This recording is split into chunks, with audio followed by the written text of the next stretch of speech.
this is good. Here's how I brewed it.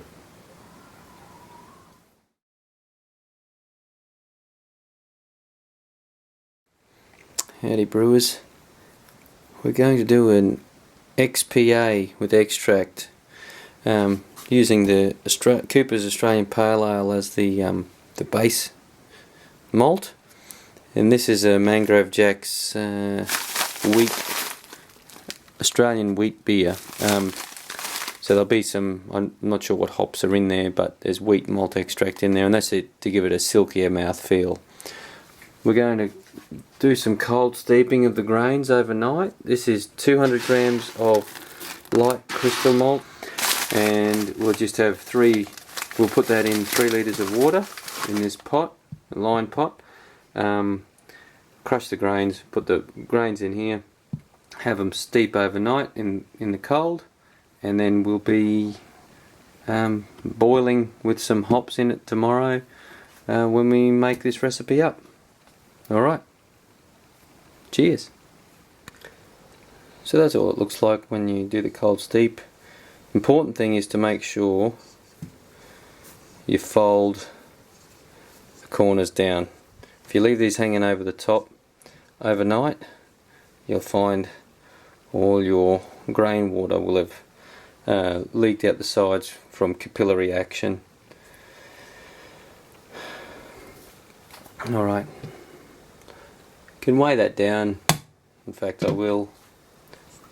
There, just weigh that down with a beer glass and put that in the fridge overnight, and it'll be ready. It'll have taken all the sugars out of those grains. Remember, these grains don't need mashing, so yeah, this water will have taken all the sugar out of the grains and we'll be ready to brew tomorrow. Hey brewers, we've got the extract XPA ready to brew tonight. So in here we have our steeped crystal malt, and I've also boiled for 5 minutes, and it's steeped for another 5. Is 25 grams of Enigma hops and 12.5 grams of Nelson Sauvin hops. So I'm going to put that straight into the fermenter.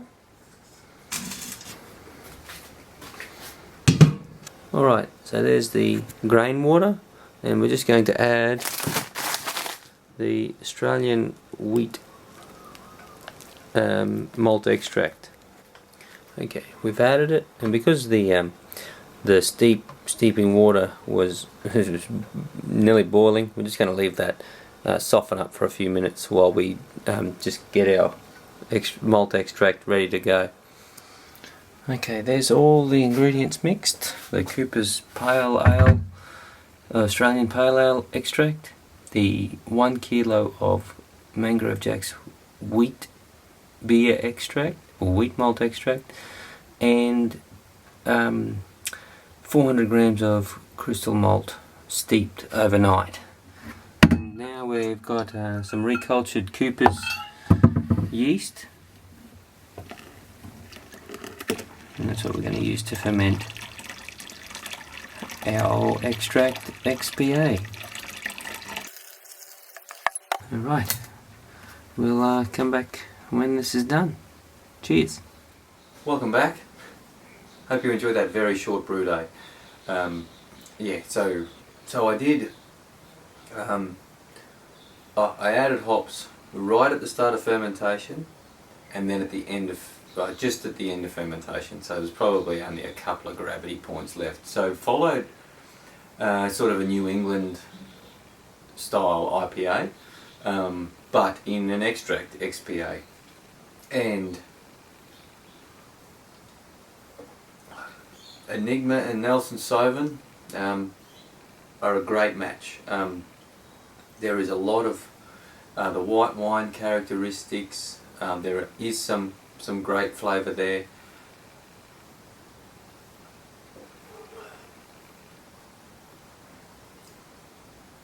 There's a good hint of orange and a good hint of grapefruit.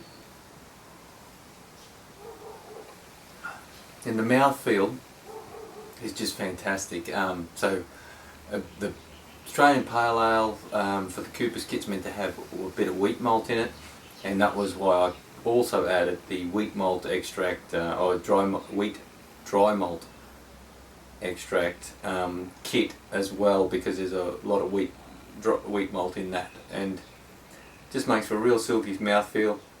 I am sorry I have been away a while. I've just things have almost finished a few projects, and yeah, I should be back to sort of weekly, fortnightly brew videos. So for anyone who was wondering what's happened, nothing's happened. I've just been busy doing other things and waiting on this one to get ready.